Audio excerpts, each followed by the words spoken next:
Hello viewers, welcome to Super Prime. Fifth sum பார்க்கலாம். Find the values of x, y, z if அப்படின்னு கொடுத்து நமக்கு இங்கே கொடுத்துருக்காங்க. ரெண்டு மேட்ரிக்ஸ் வந்து ஈக்குவல் அப்படின்னு சொல்லியிருக்காங்க. எப்போவுமே ரெண்டு மேட்ரிக்ஸ் கொடுத்து ஈக்குவல்னு சொன்னாங்கன்னா அது கரஸ்பாண்டிங் வேல்யூஸ் வந்து ஈக்குவலாக இருக்கும். இப்போ பாருங்கள், ஃபர்ஸ்ட் ரோவில் இருக்கிற ஃபர்ஸ்ட் எலமெண்ட்டும் இங்கே ஃபர்ஸ்ட் ரோவில் இருக்கிற ஃபர்ஸ்ட் எலமெண்ட்டும் எப்படி இருக்கும்? ஈக்குவலாக இருக்கும்னு அர்த்தம். இப்போ பாருங்கள், கொடுத்துருக்க கொஷினை முதல்ல எடுத்து எழுதிக்கோங்க. X minus 3, 3x minus z, X plus Y plus 7, இங்கே x plus y plus z equal to 1016. சரி, இப்போ நம்ம என்ன பண்ண போகிறோம்? ஃபர்ஸ்ட் ரோவில் ஃபர்ஸ்ட் எலமெண்ட்டும் இங்கே ஃபர்ஸ்ட் ரோவில் ஃபர்ஸ்ட் எலமெண்ட்டும் ஈக்குவல் போட்டு எழுத போகிறோம். பாருங்கள், எக்ஸ் மைனஸ் 3 வந்து எதுக்கு ஈக்குவலாக இருக்கும்? 1க்கு ஈக்குவலாக இருக்கும்.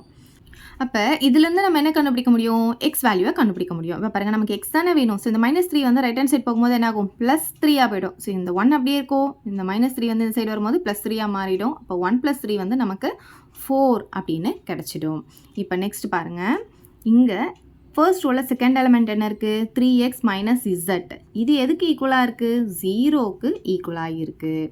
ஸோ இப்போ நமக்கு எக்ஸுடைய வேல்யூ தெரியும். அந்த எக்ஸுடைய வேல்யூ எடுத்துகிட்டு வந்து இதில் சப்ஸ்டிடியூட் பண்ணிக்கலாம். இப்போ 3 இன்ட்டு எக்ஸுக்கு பதிலாக நம்ம என்ன பண்ணலாம்? 4 போட்டுக்கலாம். Minus z equal to 0. 3 4s are 12 வந்துடும். மைனஸ் z ஈக்குவல் டு 0ன்னு போட்டுக்கலாம். ஸோ நமக்கு z வேல்யூ தான் வேணும். அதனால இந்த z நம்ம அந்த பக்கம் கொண்டு போயிடலாம். ஏன்னா மைனஸ் z இருக்குல்ல, இந்த பக்கம் போகும்போது என்ன ஆகும்? ப்ளஸ் z ஆகும். இங்கே பார்த்தீங்கன்னா 12 இருக்குது. இப்போ z வேல்யூ 12ன்னு கண்டுபிடிச்சிட்டோம். ஸோ நமக்கு இன்னும் y வேல்யூ வேணும். ஸோ இங்கே பாருங்கள், செகண்ட் ரோவில் ஃபர்ஸ்ட் எலிமெண்ட் என்ன இருக்குது? X plus Y plus 7. இது வந்து எதுக்கு ஈக்குவல்? இங்கே இருக்கிற 1க்கு ஈக்குவல். இதுலேயும் எக்ஸ் வேல்யூவை சப்ஸ்டிடியூட் பண்ணிக்கலாம். எக்ஸ் இருக்கிற இடத்துல நம்ம 4 போட்டுக்கலாம். Plus Y plus 7 equal to 1. இந்த ஒய் அப்படியே வச்சுக்கலாம். இது ரெண்டுத்தையும் ஆட் பண்ணால் நமக்கு +11 கிடைக்கும், ஈக்குவல் டு 1. ஒய் தான் வேணும். ஸோ இந்த +11 அந்த பக்கம் போகும்போது -11 மாறிடும். இப்போ பார்த்தீங்கன்னா ரெண்டும் வேறு வேறு சைனில் இருக்கிறதுனால பெரிய நம்பர்லேருந்து சின்ன நம்பர் மைனஸ் பண்ணால் 10, பெரிய நம்பர் சைன் மைனஸ். அப்போ ஒய்யுடைய வேல்யூ நமக்கு என்ன கிடைக்கிது? -10ன்னு கிடைக்கிது. சரி, இப்போ நம்ம லாஸ்ட் எடுத்து எழுதிக்கலாமா? therefore x equal to 4, y equal to -10, z equal to 12. அவ்வளோதான் இந்த சம். இப்போ நெக்ஸ்ட்டு சப்டிவிஷன் பார்க்கலாம். இங்கே பார்த்தீங்கன்னா இந்த மேட்ரிக்ஸும் ஆட் பண்ணி வர வேல்யூவும் இந்த வேல்யூ ஈக்குவலாக இருக்கும் அப்படின்னு சொல்லியிருக்காங்க. ஸோ முதல்ல இது ரெண்டுத்தையும் நம்ம ஆட் பண்ணிக்கலாம். இப்போ பாருங்கள், கரஸ்பாண்டிங் வேல்யூஸ் வந்து நம்ம ஆட் பண்ண போகிறோம். இங்கே இருக்கிறதே ஒரே ஒரு ரோ தான். இந்த ரோவில் ஃபர்ஸ்ட் எலிமெண்ட் என்ன இருக்குது? எக்ஸு. இந்த ரோவில் ஃபர்ஸ்ட் எலிமெண்ட் என்ன? ஒய். ஸோ எக்ஸையும் ஒய்யும் ஆட் பண்ணால் என்ன கிடைக்கும்? நமக்கு x + y கிடைக்கும். அதுக்கப்புறம் செகண்ட் எலிமெண்ட் பாருங்கள், ஒய் மைனஸ் இசட்டு. இங்கே 4 இருக்குது. அப்போ ஆட் பண்ண என்ன ஆகும்? ஒய் மைனஸ் இசட் அப்படியே இருக்கும். இங்கே +4ன்னு வந்துடும். இப்போ தேர்ட் எலிமெண்ட் என்ன இருக்குங்க? z + 3 இருக்குது. இங்கே என்ன இருக்குது? 3 இருக்குது. அப்போ +3ன்னு போட்டுக்கணும். ஓகே, நம்ம ஆட் பண்ணுறோம், அதனால +3ன்னு வந்துடும். ஸோ ஆட் பண்ணியாச்சு. இங்கே என்ன இருக்குது? நமக்கு பார்த்தீங்கன்னா 4 8 16 இருக்குது. ஸோ இது ரெண்டுத்தையும் நம்ம ஆட் பண்ணிக்கலாம். அதுக்காக நான் திரும்பியும் போடுறேன். இப்போ பாருங்கள், x + y அப்படியே இருக்கும். இது வந்து y மைனஸ் z +4ன்னு வந்துடும். இது ரெண்டுத்தையும் நம்ம ஆட் பண்ணும்போது 3 + 3 6 ஆகும். இப்போ z + 6ன்னு கிடைக்கும். ஈக்குவல் டு இங்கே என்ன இருக்குன்னா 4 8 16. இப்போ பாருங்கள், ரெண்டு மேட்ரிக்ஸ் வந்து ஈக்குவல் அப்படின்னா கரஸ்பாண்டிங் எலமெண்ட் வந்து எப்படி இருக்கும்னா ஈக்குவலாக இருக்கும்.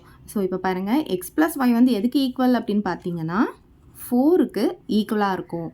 இதை ஈக்குவேஷன் 1ன்னு எடுத்துக்கலாம். அதே மாதிரி இப்போ செகண்ட் எலிமெண்ட் என்ன இருக்குது? Y minus Z +4. இங்கே பார்த்தீங்கன்னா நமக்கு 8 இருக்குது. இதை ஈக்குவேஷன் 2ன்னு எடுத்துக்கலாம். தேர்ட் ஒன் என்ன இருக்குன்னு பார்த்தீங்கன்னா z + 6 ஈக்குவல் டு இங்கே பாருங்கள் என்ன இருக்குது? 16 இருக்குது. இது ஈக்குவேஷன் 3ன்னு எடுத்துக்கலாம். இப்போ பாருங்கள், இந்த 3 ஈக்குவேஷனில் இருந்து எந்த வேல்யூ கண்டுபிடிக்க முடியும் அப்படின்னு பார்த்தீங்கன்னா இந்த தேர்டில் நமக்கு z மட்டும்தான் இருக்குது. அப்போ z வேல்யூ கண்டுபிடிச்சிடலாம். அப்போ equation 3 implies z equal to என்ன ஆகும்னா 16. இந்த +6 இந்த சைடு வரும்போது என்ன ஆகும்? -6 வந்துடும். அப்போ z வேல்யூ 10ன்னு நமக்கு கிடச்சிடும். ஸோ இதை எடுத்துகிட்டு போயிட்டு இந்த ஈக்குவேஷன் 2ல் சப்ஸ்டிடியூட் பண்ணும்போது நமக்கு y வேல்யூ கிடச்சிடும். ஸோ இப்போ என்ன பண்ணலான்னா சப் z ஈக்குவல் டு 10 இன் 2ன்னு போட்டுக்கலாம். ஸோ இப்போ என்ன ஆகும்? 2 இம்ப்ளைஸ், இப்போ 2ல் போட போகிறேன். இப்போ y மைனஸ் z இல்லையா? z வந்து நம்ம 10ன்னு கண்டுபிடிச்சிருக்கோம். +4 ஈக்குவல் டு 8ன்னு வந்துடும். இப்போ பாருங்கள், நமக்கு இங்கே என்ன இருக்குது? 2 நம்பர் இருக்கா? இது வந்து -10, இது +4. வேறு வேறு சைனால் பெரிய நம்பர்லேருந்து சின்ன நம்பர் மைனஸ் பண்ணால் நமக்கு என்ன கிடைக்கும்? 6. பெரிய நம்பர் சைன் மைனஸ். அப்போ -6ன்னு வரும். அப்போ y - 6 ஈக்குவல் டு 8ன்னு கிடைக்கும். y மைனஸ் 6 ஈக்குவல் டு 8னா நமக்கு y வேல்யூ தான் வேணும். ஸோ மைனஸ் 6 நம்ம ரைட் ஹேண்ட் சைட் கொண்டு போயிடலாம். இப்போ ப்ளஸ் 6 ஆகிடும். ஸோ ரெண்டுத்தையும் ஆட் பண்ணால் நமக்கு 14 அப்படின்னு கிடச்சிடும். இப்போ இந்த y வேல்யூ எடுத்துகிட்டு வந்து ஈக்குவேஷன் 1ல் சப்ஸ்டிடியூட் பண்ணிட்டோன்னா நமக்கு x வேல்யூ கிடச்சிடும். So sub y equal to 14 இன் 1ல் போட போகிறோம். ஸோ 1 இம்ப்ளைஸ் x தான் நமக்கு வேணும், அதை அப்படியே வச்சுக்க போகிறோம். yக்கு பார்த்தீங்கன்னா 14 ஈக்குவல் டு 4. ஓகே, yக்கு பதிலாக நான் வேல்யூ சப்ஸ்டிடியூட் பண்ணியிருக்கேன். நமக்கு x வேல்யூ தான் வேணும். ஸோ இந்த ப்ளஸ் 14 இந்த சைடு வரும்போது மைனஸ் 14 வந்துடும். இப்போ பாருங்கள், ரெண்டும் வேறு வேறு சைனால் பெரிய நம்பர்லேருந்து சின்ன நம்பர் மைனஸ் பண்ணால் 10, பெரிய நம்பர் சிம்பிள் வந்து மைனஸ். அப்போ எக்ஸோடைய வேல்யூ என்ன கிடச்சிருக்கு நமக்கு? -10. therefore x equal to -10, y equal to 14, z equal to 10ன்னு எழுதிக்கலாம். ஸோ அவ்வளோதான் இந்த சம். ஏதாவது டவுட் இருந்தால் கமெண்ட் பண்ணுங்கள், உங்கள் ஃப்ரெண்ட்ஸ்க்கு இந்த வீடியோ ஷேர் பண்ணுங்கள், மறக்காமல் நம்ம சேனலை சப்ஸ்கிரைப் பண்ணிக்கோங்க. தேங்க்யூ. இந்த வீடியோ உங்களுக்கு பிடிச்சா லைக் பண்ணுங்க, ஷேர் பண்ணுங்க. இது வரைக்கும் நம்ம சேனலை சப்ஸ்கிரைப் பண்ணாதவங்க சப்ஸ்கிரைப் பண்ணிடுங்க. மறக்காம பக்கத்தில் இருக்க பெல் பட்டனையும் பிரஸ் பண்ணிடுங்க.